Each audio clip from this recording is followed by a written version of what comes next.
battle against the federal government's plan to introduce legislation. Meanwhile, federal Conservative leader Stephen Harper says his party will try to amend the legislation when it's introduced to protect the traditional definition of marriage. A plan to revamp Calgary's East Village is heading back for some fine-tuning. City Council wants changes to the plan to better integrate social, residential, and retail ventures in the area. As James Young reports, some social groups worry their interests are being swept under the developmental rug. The future of the East Village is on City Council's doorstep once again. There is yet another proposal to rejuvenate the derelict area. We want to see vibrancy and vitality and diversity and inclusiveness all in one neighborhood. But a number of social agencies in that neighborhood who deal with, among other things, homelessness, feel this plan leaves them out in the cold. What I see in the plan is there's a very deliberate effort to exclude and put limits on us. The plan calls for a variety of different development that certainly is not what we would consider compatible to the clientele which we are currently serving. The plan would see a number of residential and retail ventures, along with parks and a downtown campus for the University of Calgary. Organizations like the Drop-In Center and the Salvation Army are concerned there won't be any room for more services or expansion. Alderman Drew Farrell says the social flavor of the East Village is important, but it can't afford to turn into a super facility for the needy. I don't think that benefits Calgary. I think there's likely a better way than concentrating poverty into one community. Most of the aldermen are encouraged with this plan, but they feel it needs some fine-tuning. They want to explore the possibility of having as many as 25,000 people living in the East Village. They also want a better balance between economic and social interests. A revised plan will be back before Council March 7th.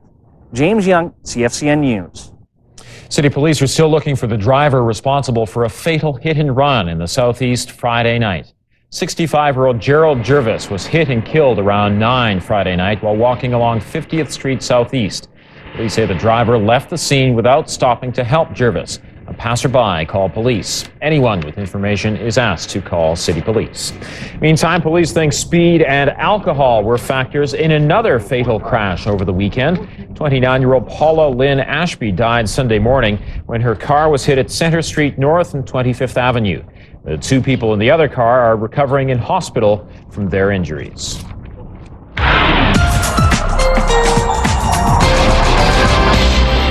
Good afternoon. A cloudy but lovely day outside. The temperature already getting close to the double digits. Can you believe it? We are sitting at 8 degrees with that Chinook cloud. The winds out of the west gusting at times to 39 kilometers per hour. The winds will die down a little bit tonight and then we'll go with -1. We will have cloudy periods before the skies clear out. Tomorrow the winds shift to the northwest. The temperature drops a few degrees, but we're still well above where we should be this year. How long can it last? For a while, I'll tell you later on. All right, thanks, Vicki. One set of shutters in the chapel at the Foothills Hospital is stirring up a lot of interest. Some people are annoyed because the shutters cover an image familiar to Christians. The Calgary Health Region is defending the shutters, saying they were put up to respect our city's religious diversity. Bill McFarland has more. Calgary hospitals cater to people of every color, nationality, and religious affiliation. The Health Region says the inclusive policy must also apply to hospital chapels. The reality is that on an ongoing basis, we have people of multi-faiths using our chapels every single day. The sign outside the chapel at the Foothills Hospital says all are welcome. It is a sacred space that is available to all people of all faiths. Inside the chapel, a Victorian-style stained glass window depicting St. Luke, the beloved physician, has been placed behind shutters. The shutters can be opened by people comfortable with the image. Members of the Jewish or Muslim faith communities are also able to close the shutters. A representation of the human form in a sacred place is unacceptable to these two faith groups. So this gives us much more of an option in terms of how we use this chapel. While some Christian leaders are unhappy the window is shuttered, Westside Victory Church Pastor Abe Brown applauds the CHR for making the space appeal to everyone. The Foothills Hospital is a public facility, and so, you know, it's not a facility that services just one faith or one ethnic group. It services the whole of the community. There was no complaint that was ever lodged. We've never had a concern lodged in this respect. It was an attempt to be inclusive as possible. And it seems to be working. Hundreds of patients, families, and staff from all denominations pray or meditate in the chapel every day. Phil McFarland, CFCN News. The chapel at the Peter Lougheed Hospital also has a stained glass window depicting a human form. Lights on that window can be turned off if people feel uncomfortable seeing the image. We've had a lot of response to Bill's story. Here's what some people are saying on the issue. Deirdre writes, people who choose to worship in the presence of symbols do not have a monopoly on religious observance. The shutters at the Foothills Hospital are a lovely gesture, but still represent a compromise that shouldn't have to be made. Public religious spaces need to be neutral spaces, not Christian-oriented spaces that make concessions for other religions. John says Christian symbols in a chapel of a predominantly Christian land should be acceptable. If we were to move to a predominantly Muslim land, then we should accept what is within their places of worship. And Betty says we as Canadians are becoming so politically and socially correct that soon we may find that the melting pot has melted. Tell us what you think. Take our online poll at cfcn.ca. A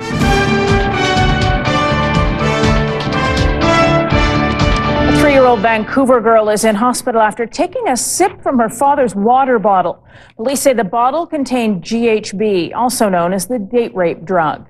Although it is also used as a sexual enhancer and as a workout enhancer, I guess. The little girl was unconscious when she was taken to hospital. Her father has now been charged with criminal negligence. Immigration Minister Judy Sgro is at the center of yet another controversy. A report says Sgro's office is under investigation because of allegations a former staff member had ties with a terrorist organization. The newspaper report says one of Sgro's staff members was allegedly dismissed when it was discovered he had links to the Tamil Tigers, an organization on Canada's list of banned groups. Police are reportedly examining computer files in Sgro's office to see if the employee worked with confidential documents. Sgro has faced repeated calls for her resignation over questionable campaign donations and for giving preferential treatment to a stripper seeking residency.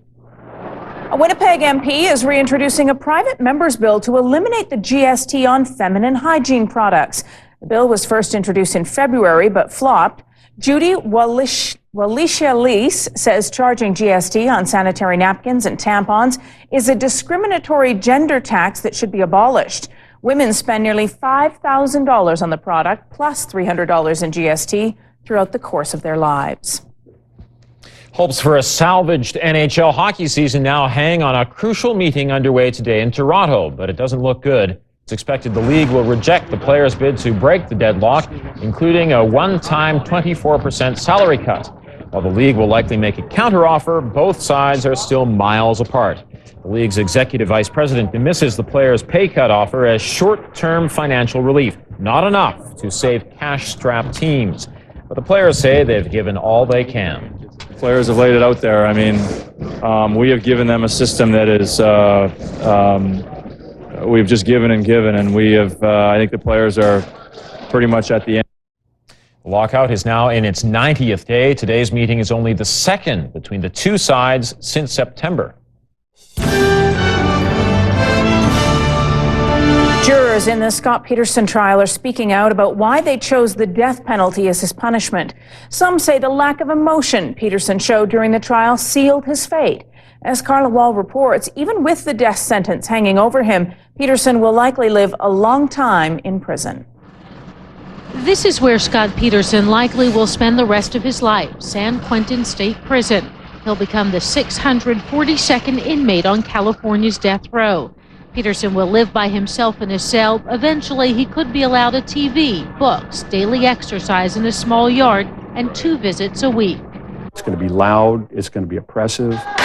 Doing time in that kind of place on death row is about as bad as it gets. Peterson will remain in the Redwood City Jail while his verdict is appealed, a verdict that jurors reached after 11.5 hours of soul searching.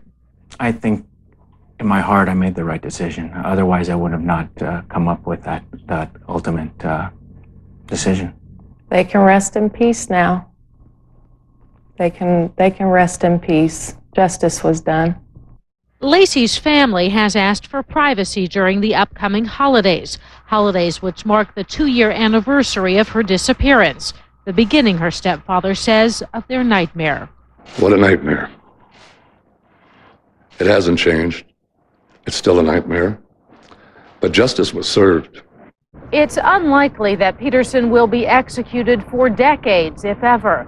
Only 10 inmates have been executed in California since the death penalty was reinstated in 1978. Carla Wohl, ABC News, Redwood City, California. Railway officials blame a communications problem for a head-on train crash in India. At least 20 people were killed when the 2 passenger trains collided. 2 station masters allowed the trains to travel on the same track toward each other. Railway accidents are common in India, which has the 2nd largest train system in the world behind China. An oil pipeline in Iraq is on fire after what appears to be a case of sabotage. There was an explosion on the pipeline from Kirkuk to Turkey last night. No one was injured in the blast. Insurgents often target oil facilities in Iraq. Iraq's oil ministry says between August and October, the country lost $7 billion U.S. in oil revenue because of sabotage. In France, the trip south for the holidays will be much quicker for many people this year thanks to a marvel of engineering. The world's tallest bridge opens this week, and it eclipses even the Eiffel Tower. As Stephanie Sy reports, this source of French pride is actually the work of a British architect. The architect says it was designed to have the delicacy of a butterfly, but the bridge is a towering work of steel and concrete. Rising nearly 900 feet above France's Tarn River Valley, it seems to defy gravity as it emerges out of the morning mist.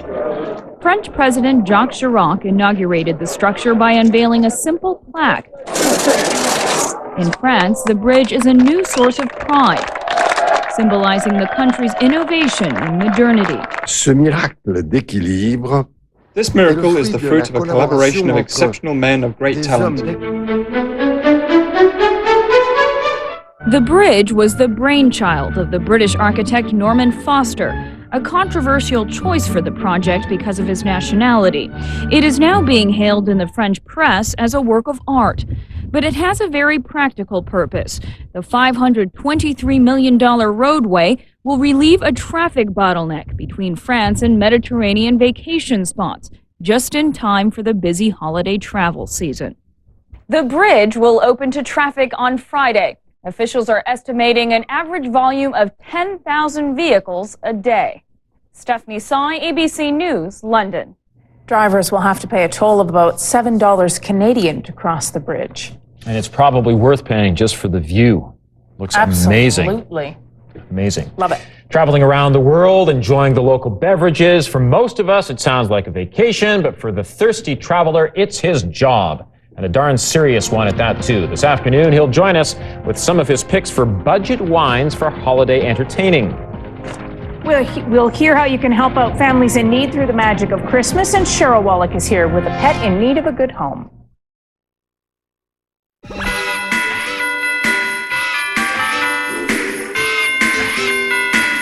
Looking for great prices on great gifts for everyone on your list? We prescribe London Drugs. Battling heartburn? Experience a whole new Tums with a unique dual-layer tablet. Tums Dual Action quickly neutralizes stomach acid, then helps keep heartburn away. New Tums Dual Action. It works fast, and it lasts. Wow, look at the time. Wow. Come on, you two. Your room's all set. Need furniture for the holidays? Leon's Ho Ho Hold the Payments event is going strong with huge savings on quality furniture, appliances, and electronics, and you don't pay until 2006. Remind me not to come here next year. Hurry in, it all ends Thursday. I think your mattress is leaking. It's not the mattress. Introducing Pizza Hut's Pepperoni Trio with 3 different flavors of pepperoni: hickory, southwestern, and classic Italian. Right now, get a medium for only $9.99. Your family will love Pizza Hut's new Pepperoni Trio. Try it tonight. Call Pizza Hut 310-1010.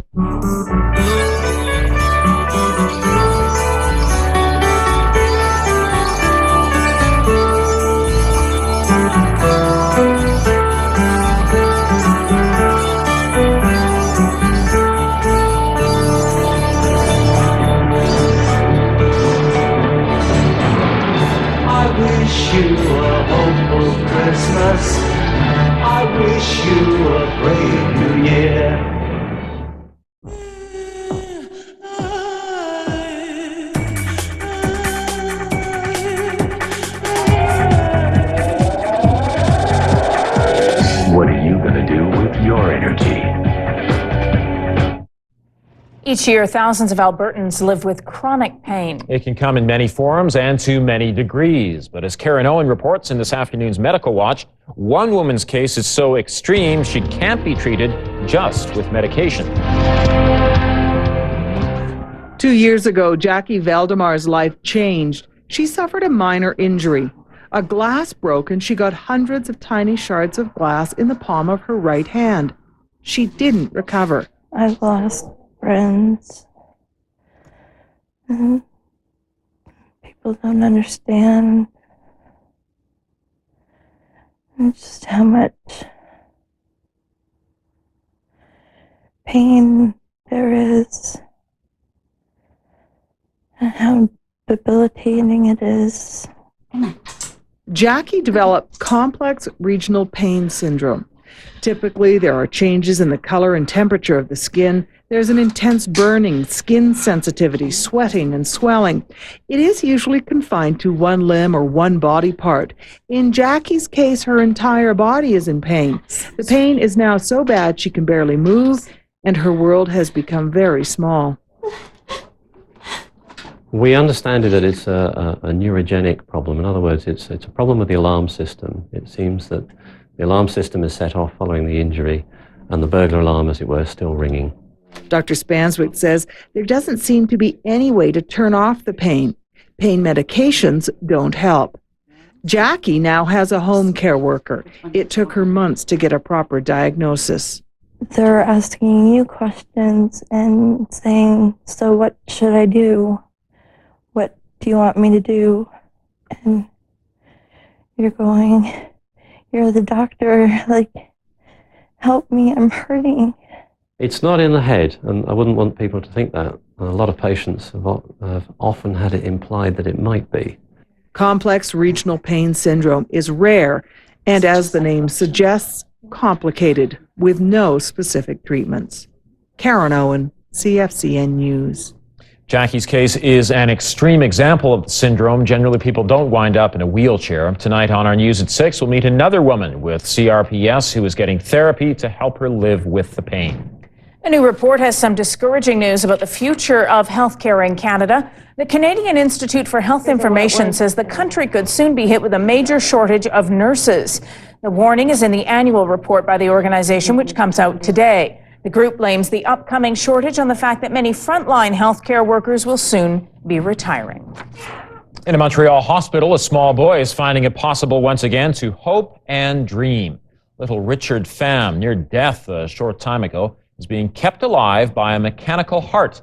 As CTV Geneviève Beauchemin reports, he's only the fourth child in Canada ever to be given such a device. Richard Pham is just 7 years old, a little patient hooked up to a big machine, to a mechanical heart, beating to keep him alive.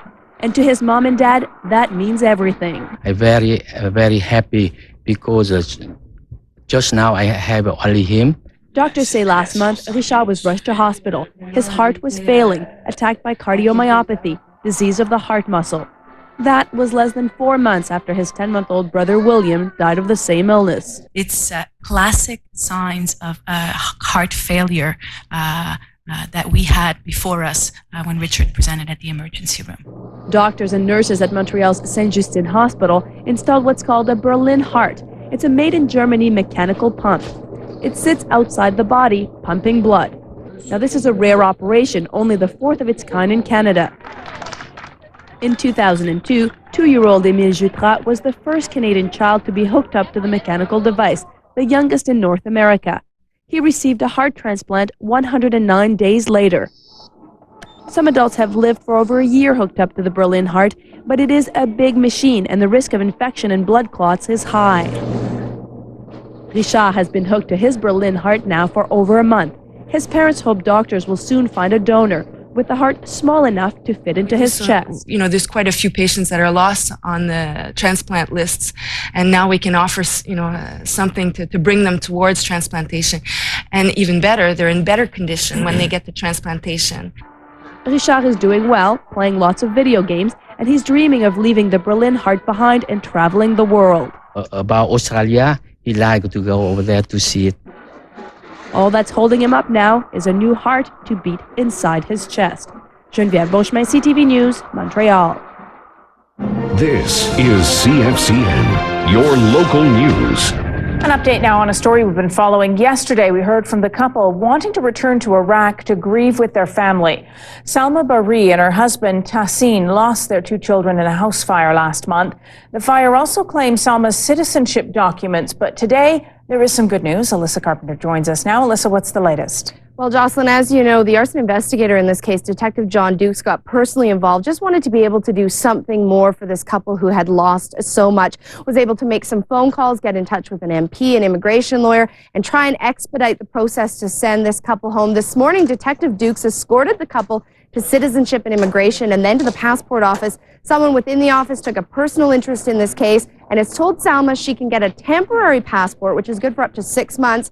Part of the urgency in this case, Jocelyn, is wanting to return to Iraq is that it takes normally 6 to 9 months to process the citizenship documents. In Salma's religion, there are 40 days of mourning. She would like to be home with her mother for at least part of that 40 days. She's now been told her passport will be ready by Friday and says she can't believe how quickly the government's worked. Exactly. It's very good. It's very good. They did a really great job. I want to thank them so much. And there is a special thanks for Mr. John Dukes. He helps a lot. And Salma and Tahsin are now shopping for tickets and expect to fly out this weekend. Calgary Housing and the Iraqi Community Association have also come through and found a place for Salma and Tahsin to live once they return to Calgary. All right, good news. Thanks very much, Alyssa. You're welcome. Okay, time to check in on our weather, where we are also hoping for some good news. Vicki? Yes, very good news as the temperatures stay mild, and that means for people who have travel plans to the east, to the west, you should do all right. To the west would be the one concern. Notice the sunset, 4:29, sunrise, 8:34. We continue to lose our daylight hours as we head towards the winter solstice on the 21st, the shortest day of the year. Then we start to gain the daylight hours, but as we gain them, will the temperatures stay warm? I'll tell you later on. All right, thanks, Vicki. When we come back, we'll tell you how one of our own, a very recognizable face, was showing off her musical talents recently. That's when we return.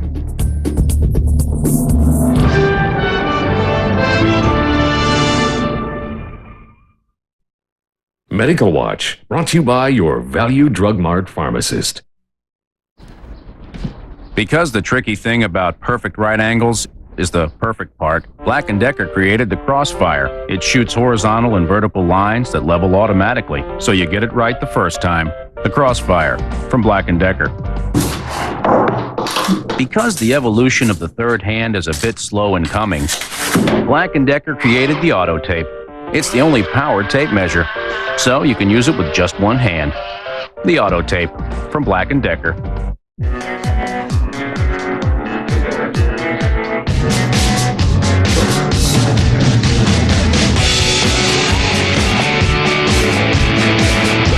It's your chance to win during GM's Hot Button event. Come in and press the OnStar button and one of 150 hot new 05s could be yours. Plus up to $10,000 off purchase or lease on 04s and 05s.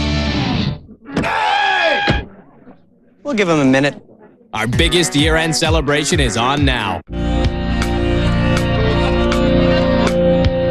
Unbelievable. Give the perfect gift. An extraordinary spa experience. Comfort and Joy Special.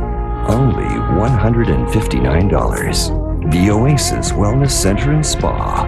Lower level Mount Royal Village. Call 21 Oasis.